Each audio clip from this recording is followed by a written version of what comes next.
Good morning, good afternoon, and good evening, and welcome to Behind the Mission, our monthly series here where we discuss what it takes and what it's like to work at the World Bank Group. I'm your host, Srimati Sridhar, and it's my pleasure to be guiding you through today's discussion on inclusion and disabilities at the World Bank Group. Now, I'll be joined by an excellent panel of guests that include Charlotte McLean Nalapo, who is our Global Disability Advisor at the World Bank Group, Karthik Thiruvur, an Investment Officer with the International Finance Corporation, and Ozgul Chiligiul, an environmental engineer at the World Bank Group, who is also part of the 2019 cohort for the Young Professionals Program.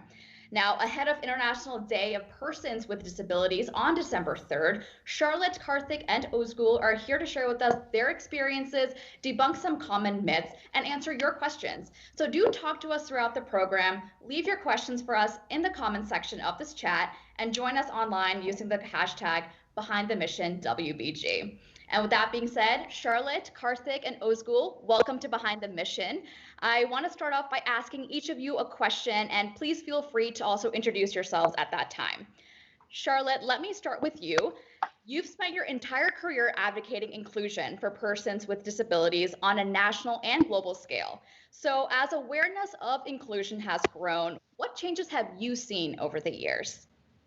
Thank you very much, Shiri, and thank you so much for having me. By way of introducing myself, I'd like to say my name is Charlotte McLean Nhlapo. I'm the Global Disability Advisor at the World Bank Group. And for those who may not be able to see me, I am a brown-skinned woman. I have brown, long hair.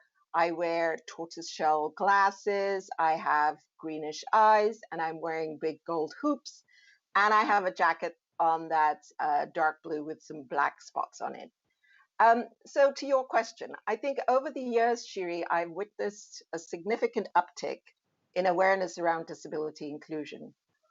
And I attribute this in a large part to the UN Convention on the Rights of Persons with Disabilities that has now reached almost universal ratification. The convention, like many other frameworks, has really begun to take root in society, and it's beginning to guide and direct how we engage with persons with disabilities and how we ensure that persons with disabilities are part of the development agenda. I'd also like to say that organizations of persons with disabilities across the globe are advocating for their rights based on the convention, and they're beginning to influence and direct policy and increasingly assuming positions of leadership. So as a result of this, as a result of the awareness, we're seeing nationally an increase in the number of anti-discrimination disability laws. Currently, about 45 countries have laws, so definitely room for improvement here. And globally, I'd say the awareness of disability inclusion and disability rights are also being internalized by many bilateral donors, many of whom now have disability strategies or policies in place. And then, of course, the awareness of disability inclusive development is finding traction in institutions like the World Bank, where we have a disability inclusion and accountability framework, as well as the environmental social framework that prohibits discrimination on the basis of disability and also further provides triggers for disability inclusion in our projects. So I'd conclude by saying, yes, I have seen significant advancements in the development of laws and policies. And now we need to focus on enforcement and implementation, the collection of more robust disability data, and we need to ensure that persons with disabilities are not left behind. And this is particularly important given COVID-19 and our efforts to build back better. Absolutely. And it's great to have you here, Charlotte. Thank you. Karthik, I want to now turn over to you. You're someone who has worked out in the field in different country offices. So tell us more about what that experience has been like for you. Absolutely. Hi, everyone. I'm very excited to be speaking with you, my co-panelists, and everyone who's joined us live. I'm Karthik. I grew up in India. As a way of introduction, I moved to the US about 8 years back when I came here for my grad school and joined the World Bank Group as a young professional. I'm based here in our IFC headquarters in Washington, DC. When I was 9 years old, I met with an accident that ended up in me having an amputation of my right arm and right leg. And I have been wearing prosthetic limbs for about 25 years now. To the specific question on working in local offices, Shri, I had a brief stint of 2 years in the IFC South Asia office in Delhi. And as a young professional, I spent 1 year in our Beijing office. Uh, as part of the experience in the field, I'd say I had the opportunity of working across multiple countries in South Asia. So Maldives, Nepal, Sri Lanka. And when I was in Beijing, I ended up traveling to a large part of China. And through the last 5 years, as a young professional here based in DC, Turkey, Brazil, Mexico, the work. So I've had the opportunity of traveling a lot. And I would say that's been one of the best parts of my job in terms of, meeting local managements, companies, understanding cultures. Uh, Now, owing to the use of prosthetic limbs, specifically the leg, strenuous travel can be a challenge for me. And one thing that enables me to travel well is how understanding my colleagues and supervisors have been. In terms of any budgeting, when we are planning travel, there's usually an accommodation of a gap day if I seek one, and things around that. Also, when it comes to travel, given at the World Bank Group, we are able to travel business class for the large part. I have found that to be fairly accommodative in the sense of travel for me, and I have always been able to perform on par with colleagues who have no disabilities in that context, physically in terms of prosthetic limbs. So, in a nutshell, I think the travel and the colleagues make working in the field offices an absolute pleasure. Well, thanks for sharing that with us, Karthik, and we're so happy to have you here with us today. And finally, I want to turn to Ozgul. Now, Ozgul, you joined the World Bank Group through the Young Professionals Program in 2019. So tell us more about that process and how it was like for you. Oh, and Ozgul, can you just unmute yourself, please? Sorry, do you hear me better now? Yes, we've got you now. Thank you very much, first of all, for the opportunity to share my experiences. I know that there can be many that can relate to, and I'm happy to also take the conversation offline. Again, that being said, my name is Ozgul. I am a Turkish national. I grew up in Turkey, mostly and partly in Russia, and I am an environmental engineer. This is actually a good question for me because Young Professionals Program is actually, it's known that it has a very structured selection process. And in my case, I really needed some modifications in that because I have low vision, I'm legally blind, and depending on the elements of the interview, sometimes I can need bigger text or a large monitor or a screen reader. So I basically decided to disclose right away. I just wrote that I had a disability on the application form online. And when I was selected for the interview, I also had the chance to go back and forth with the recruitment team and to make sure that all the accessibility needs are going to be met. And this was also, of course, a fine-tuned discussion because you also don't want to get excessive information about the interview because you also want it to be fair for the other candidates.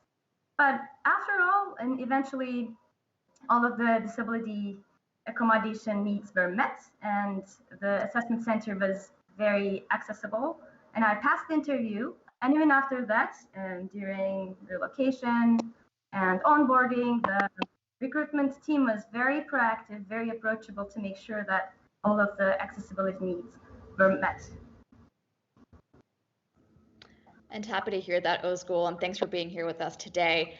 Folks, if you're just joining us, you're watching Behind the Mission, where today I'm speaking with Charlotte McLean-Dolapo, who is our Global Disability Advisor at the World Bank Group, Karthik Thiruvallur, an Investment Officer with the International Finance Corporation, and Ozgul Chiligiol, an Environmental Engineer at the World Bank Group, who was a part of the 2019 cohort for the Young Professionals Program. Now, ahead of the International Day of Persons with Disabilities on December 3rd, we're talking about the importance of disability and inclusion in the workplace. Now, we've had a question come up from our online audience that I'd like to pose here and now, and it's that oftentimes a question that comes up in an interview is wanting to know, how will you accommodate my disability? Charlotte, I'd like to turn to you here. Can you share with us your experience as to how the World Bank Group has worked with you to ensure that your needs are met? Sure. So, I will say I use a wheelchair. And I think that one of the ways in which my needs were met was that I needed to have a desk that was slightly higher so that I could roll under my desk. And that was really pretty effortless. We were able to go through the Disability Accommodations Fund at the bank, put in application to enable me to have this desk.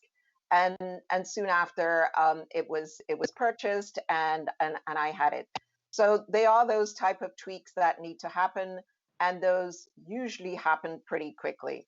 I think it's really important that when a person with a disability joins the institution, that the person is very explicit about his or her or their needs. This is very important for the person to say, this is what I need, because you cannot make any assumptions that your manager or the person you're reporting to knows what your needs are. I think the other point to just point out here is that you also shouldn't be ashamed of what your needs are or afraid to articulate them. And that's really important, to be able to get past that and recognize that you have a right to this. Wonderful. And I mean, Charlotte, let's dive into this a bit further because in 2018, the World Bank Group signed up to 10 commitments, which included an undertaking to promote disability inclusion in client projects with a specific goal to hire more people with disabilities. How far have we come with that? So thanks for asking that question, Shiri. So, I mean, I should just start off by saying that these 10 commitments were made at the Global Disability Summit in London 2 years ago. And the commitment was to increase the number of staff with disabilities in the World Bank. And the idea here was that, yes, it's great that we're looking at making our projects more disability inclusive, but we really need to walk the talk. And therefore, we need to think about what we're doing in-house. So many of you have already mentioned the World Bank's Young Professional Program, and it has made significant strides in ensuring the recruitment process is inclusive for staff with disabilities. And it's looked at not just hiring, but onboarding and beyond. And as you can see, we have a cohort with us here today. What's also been important about this process around the YP program is that they've built in an ongoing feedback loop. So we're constantly looking at ways to enhance this process. And again, focusing on outreach, recruitment, and onboarding. And I'll just say what's been very important in this regard is to partner with other universities. For example, the University of Johannesburg. We've also had partnerships with the University of Gallaudet and other groups like Mobility International and the Federation of the Blind. Finally, I would just say that what we're seeing is that it's important to have these pieces in place, programs that are inclusive, but there is a need for training internally. And in this regard, the Disability and Inclusion team has completed a filming of a virtual reality training called Picture Yourself Included, Disability Inclusion. And this training is being rolled out shortly. And then finally, I'll just say that this event today is exactly one of the indications that the bank really is interested in attracting staff with disabilities into its fold. Absolutely, Charlotte. I'm so glad we're having this conversation right now. Guys, this next question is really for all of you. It can be intimidating to talk about having a disability when applying for a job for a number of reasons, right? There's the fear of being seen as less capable, of it being too time consuming, or even too expensive to make the necessary accommodations. And of course, there's also the fear of how you'll be treated in the workplace once you begin. So what I would like to know is, what is your response to that fear? And Ozgul, I'd like to start with you on this one. Yeah, sure. Thanks for this question. I know how intimidating it can be. And to be honest, I also feel like it's good to also try to overcome these fears, mainly because of two reasons. So the first reason is out of dignity and self-respect.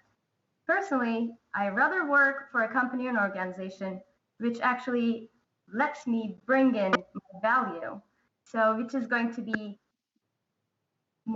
having more time and interest and resources for inclusion so that I can truly bring in my competencies and skill sets. So if a company is not there to provide this environment, maybe it's even better to learn this sooner than later.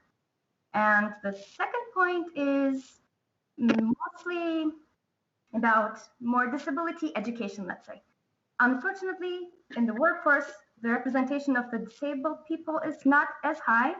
So, I mean, as much as the people with disabilities have their fears, the co-workers or the recruiters have their own as well.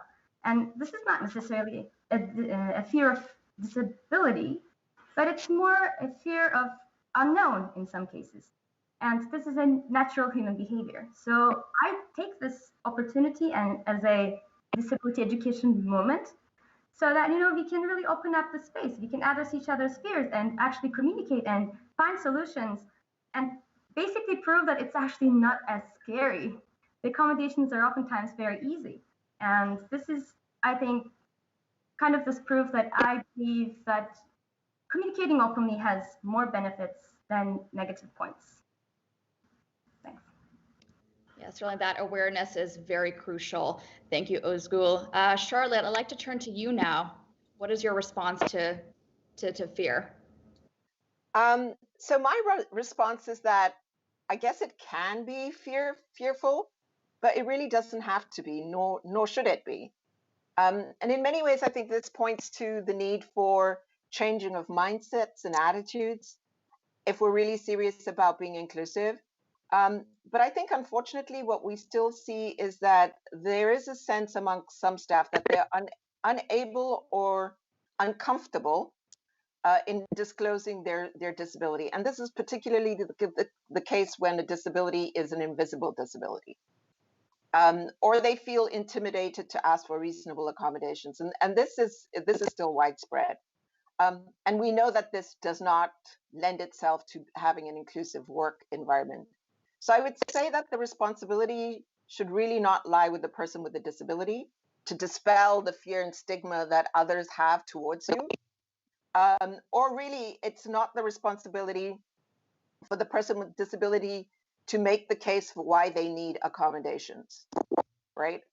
So I would argue that the responsibility is really that of the hiring manager for him or her to be a lot more aware, to take the necessary trainings and address, maybe unconscious or conscious bias that they may have, to certainly familiarize themselves with institutional supports I mentioned earlier on the Disability Accommodation Fund that the bank has in place, and to then really speak to the person with disabilities and ask them and learn about what their specific needs are. And so I think this is really important, because if we don't do that, we run the risk of having the person with the disability prejudged in terms of their ability, or to really start looking at what the costs could be for that. And the question should be, ask the person with the disability what they require. As I mentioned, sometimes the cost is a once-off cost. It might be a recurring cost, but that should never be the determining factor for hiring a person who's qualified to do the job. Absolutely, Charlotte. Thank you for that. And Karthik, finally, let me turn over to you. What are your thoughts on this? I think great points made by my panelists there, Shri. The only point I'd add to what they've already made is an interview tends to be an organic conversation, and I recollect one of my conversations while I was getting interviewed for my role at IFC, where I did explicitly word my disability and talk to the manager around what necessary accommodations would have to be made, and that candid conversation actually opened up doors to the interviewer actually sharing one of their temporary disabilities in terms of a back issue that they were going through, and we spent a good 5-6 minutes in that 30-minute interview, I remember, speaking about her own experiences, right? And so it did end up forming a really organic bond between the interviewer and me at that point. And also the other thing I would add is my role entails scoping investments and presenting that to the management. And one of the key elements of that is talking about both the positives but also the risks, and what challenges exist. And while it might seem intimidating, and there is a lot of fear about talking about disabilities, I think one who thrives in an organization such as the World Bank Group is one that's able to articulate both these equally well. And fear is mostly in the mind, I would say. Now, having looked back at my journey at the World Bank Group for about 6 years, it was exactly the way the interviewer explained it to me, in terms of how things would be when I'm here. So it's in the mind, I would say. Great. Thank you, Charlotte, Karthik, Ozgul, for sharing with us your thoughts on that. And before we get to the last couple of questions, I actually want to take a few moments here to get your reaction to some common myths around working at the World Bank Group as it relates to, this topic that we're talking about today. And you can react to any of these, but tell me what you think. The first myth is that it's very difficult for persons with disabilities to find opportunities to work in the field. True or false? And to Karthik, maybe I'll turn to you on this one. What are your thoughts on this? Shri, just had mentioned, worked in the IFC Delhi office and Beijing office. One thing that stood out to me is that, this is what Charlotte had alluded to. As the World Bank Group, we do have policies and procedures in place when we look at office locations, when we look at travel policies. And so I do believe that there is a common thread that runs across our local offices and our headquarters.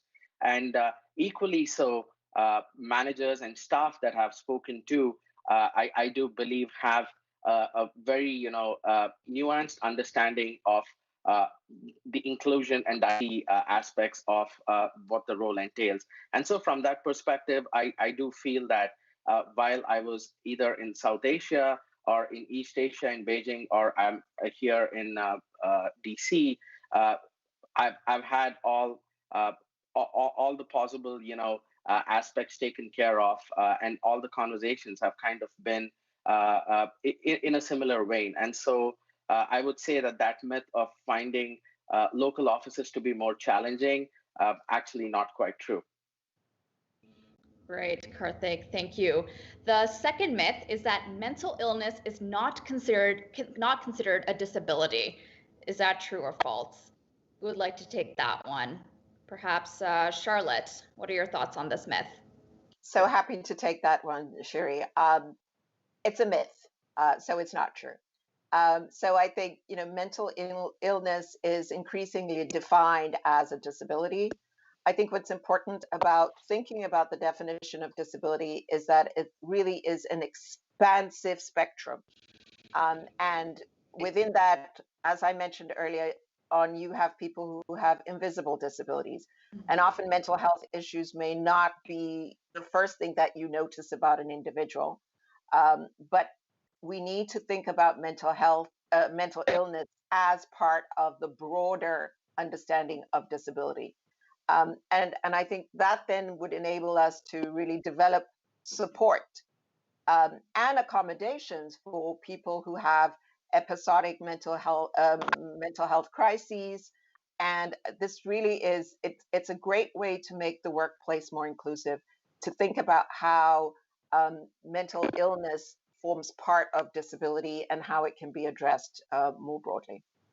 Absolutely. Thank you, Charlotte. And for our final myth here, there are no disability accommodations in World Bank Group offices. Ozgul, how about I turn this over to you?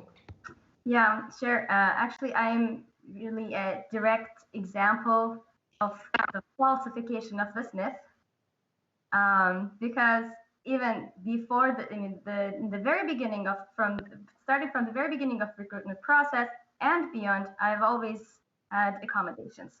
So it's all about really sharing what you need, and World Bank is really a place that really asks about this proactively. So as long as you just identify yourself, and then you ask for certain accommodations. As Charlotte also mentioned, there's even a disability accommodation fund And for example, I use that fund to get a sit-stand a desk and a larger monitor, and even really the managers are very proactive. My COVID home office is also very accessible. They even took initiative beyond what's really in the policies according to this, because this is a very special circumstance. So definitely the mindset and also the resources are there for disability accommodations. So Ozgul, Charlotte, Karthik, thanks for taking the time to dispel some of these myths. I think it's really important as we talk about diversity and inclusion in the workplace. And, as we head to the end of the program, Charlotte, the World Bank Group is actively recruiting people with disabilities. So what support does the bank provide for staff with disabilities, and especially now when many of us are having to work remotely? So great question. I think, like Ozgul said, the support has been really very good. But then I think, for a lot of people with disabilities, they have their home environments that they've already made accessible. So supports are not necessarily needed. So in my case, for instance, I'm quite comfortable at home. I haven't had to have any additional supports because my home has been adjusted to me and in me using a wheelchair. But I do think that it's really important, again, to be able to be upfront with your manager and talk about what your needs are, because nobody can guess what you're thinking. And so having that candid conversation is very important. And I just wanted to pick up on a point around mental illness and mental health more broadly, because I think that, given the COVID-19 pandemic and the fact that many people are at home, the issues around mental health are really going to escalate. And so we need to start thinking about how we address this and how we provide the accommodations to ensure that we are inclusive. Great. Thank you for that, Charlotte. And, guys, now for this final question here, I would love to know, what is your one takeaway for persons with disabilities that are looking to work here at the World Bank Group? Karthik, let me start with you. Shri, I guess the way I have approached my job is, I think of bringing my whole self to the workplace and not just my technical skills. And let me tell you more, right? What stands out to me the most about the World Bank Group compared to, some of the other workplaces where I've worked before is that we are a truly diverse set of people, right? People from different countries, people who speak multiple languages, who've had very different career paths. And so when I'm on a team, it's very usual that, there's probably not more than two people who are from a similar context, right? Be it a country or, speaking a language or have similar industries as well. And what that brings is a very, robust methodology of problem solving and thinking about, hard challenges, which we are trying to solve here at the World Bank Group. And so as I think of myself, there's 4 different languages I speak. There are multiple countries I represent. Disability is one element of it. And, I do end up bringing that aspect to the workplace as well. And so one recommendation I would have for whoever's, thinking of the World Bank Group and who's live on this chat is to bring their whole self to, the institution. And this is one institution that leverages multiple cultures and multiple talents really well. Thank you, Karthik. Bring your whole self. That's great advice. Ozgul, let me now turn over to you. What is your advice? Okay, so I think I'll echo Karthik a little bit here and say that the workplace is very, very diverse, and it's really trying to get more and more inclusive every day. And that's what I also see. Even since I started the bank, there has been some improvements. And I just want to kind of, allude on the twin goals of the bank, which is eliminating poverty and boosting shared prosperity. And this is all about equal opportunities worldwide, and it's really reflected to the workplace too. So I would just say that there's no need to be intimidated, and it's definitely a place that I feel represented, as Karthik was saying, that with all aspects of my personality and my individuality. And really, it's great to use all of these things that you have. And, it's like you don't think out of the box, but we live outside the box as with a disability, because it really makes you think in different ways to come up with solutions. And I think the World Bank is a place that you can make good use of these positive skills. It certainly is. Thank you, Özgül. And finally, Charlotte, what is your one takeaway? Not to repeat my colleagues, I totally agree with them, but I would just say it is gratifying. So I would really encourage people who really want to see issues around addressing poverty and boosting shared prosperity to apply and to join. It's really a great place to work. It really is. And, on that note, Charlotte, Karthik, Özgül, it's been, a really inspiring conversation. It's been great speaking with you and learning more from you and about you. So I want to thank you again so much for joining me here today on Behind the Mission. And, a big thanks to you, our online audience, for joining us here today. We hope our conversation has inspired you and also just given you more insight into working with us here at the World Bank Group. Now, do remember that the International Day of Persons with Disabilities is coming up on December 3rd. That's this Thursday. And we'll actually be having a virtual job fair where we hope you'll connect with us and learn more about the opportunities to join us here at the World Bank Group. We'll be sharing the invitation to that event on our LinkedIn channel here, so do keep an eye out for it. In the meantime, you can always follow the conversation online using the hashtag BehindTheMissionWBG, and be sure to follow us on Facebook, Twitter, and LinkedIn. Thanks again for joining us here today. I'm Srimati Sridhar, and I'll see you next time. Bye-bye.